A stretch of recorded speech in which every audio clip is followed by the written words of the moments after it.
বছরের পুরো সময়টা জুড়ে পর্যটকের আনাগোনাতে মুখর থাকে সিলেটের নয়নাভিরাম প্রাকৃতিক সৌন্দর্যে ঘেরা পর্যটন স্পটগুলো। এসব স্পটে বেড়াতে আসেন দেশ বিদেশের ভ্রমণ পিপাসুরা। জাফলং, সাদা পাথর, রাতারগুল সহ পর্যটন স্পটগুলোতে ছিল পর্যটকের ভিড়। রাতে হযরত শাহজালাল রহমতুল্লাহ আলাইহির দরগাহ শরীফ সহ সিলেটের সুপ্রাচীন ইতিহাস সমৃদ্ধ স্থানগুলোতেও আসেন পর্যটকরা। ভালো লাগছে, মানুষের ঢল, প্রাণ খুলে মানুষ ঘুরছে। আমারও খুবই ভালো লাগলো, অনেকদিন পর ঘুরতে বের হইলাম। ফ্যামিলি নিয়ে বাইরে ঘুরতে আসা, ভালো এনজয় করলাম আমরা। এখানের এক্সপিরিয়েন্স আমার খুবই ভালো। নিচে গেছি, তারপর জলে নামছি। খুব ভালো লাগলো, দেখা করে খুব সুন্দর পরিবেশ আর পরিস্থিতি মোটামুটি সুন্দর।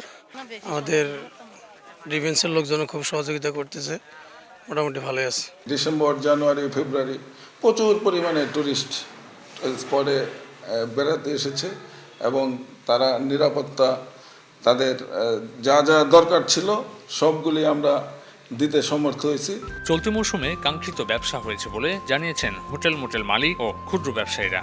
পর্যটন শিল্পের জন্য হচ্ছে থাকার আমাদের পর্যাপ্ত আছে। 5 স্টার থেকে একদম ইকোনমি টিকিট হোটেল পর্যন্ত আমাদের আছে। সবাইকে অনুরোধ করব যাতে অন্তত সিলেট আসেন, ঘুরিয়ে যান। এখানে অনেক নিরাপত্তা, সব কিছুর ফ্যাসিলিটি আছে। সিলেটের 10টির বেশি পর্যটন স্পটে দেশের বিভিন্ন প্রান্ত থেকে প্রতিদিন অর্ধ লক্ষাধিক পর্যটকের সমাগম ঘটে।